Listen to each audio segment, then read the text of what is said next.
BC కార్పొరేషన్లకు నిధులు ఇవ్వకుండా బీసీలకు కాంగ్రెస్ ప్రభుత్వం తీరని అన్యాయం చేస్తుందని మాజీ మంత్రి deputy floor leader Harish Rao అసెంబ్లీలో మండిపడ్డారు. బడ్జెట్ లో బీసీలకు కేటాయిస్తున్నది కొండంత, కానీ రిలీజ్ చేస్తున్నది మాత్రం గోరంత అంటూ ఆగ్రహం వ్యక్తం చేశారు హరీష్ రావు. మా బీసీ కార్పొరేషన్ మంత్రి గారు పెద్దలు మా పొన్నం ప్రభాకర్ అన్న గారు అన్న మంచోడు, పాపం బాగా చేయాలనే తపన ఉంటది, కానీ వారికి ఉప ముఖ్యమంత్రి గారి నుంచి సపోర్ట్ రావట్లేదు.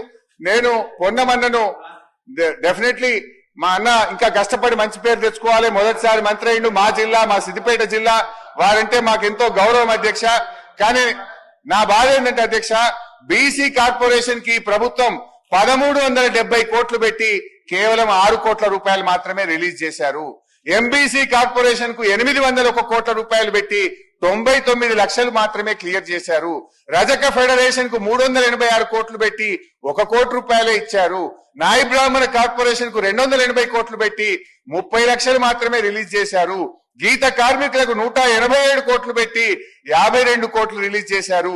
వడ్డేరులకు 100 కోట్లు పెట్టి 18 లక్షలు, సగర ఉప్పరకు 100 పెట్టి 0, వాల్మీకి బోయలకు 100 పెట్టి 0, భట్రాజులకు 100 పెట్టి 0, విశ్వ బ్రాహ్మణులకు 100 పెట్టి 0, ముదిరాజులకు 100 కోట్లు పెట్టి 0, యాదవ కార్పొరేషన్ కు 100 కోట్లు పెట్టి 0, మున్నూరు కాప్ కార్పొరేషన్ కు 100 కోట్లు పెట్టి 0 రిలీజ్ చేసిండ్రు. పద్మశాలీలు, పెరికెలు, లింగాయతులు, మేరలు, గంగపుత్రులు, ఈబీసీలు 100 కోట్లు పెట్టి 1 రూపాయి కూడా ఈ 2 సంవత్సరాల్లో విడుదల చేయకపోవడం అంటే ఇది బీసీలకు అన్యాయం జరుగుతా ఉంది.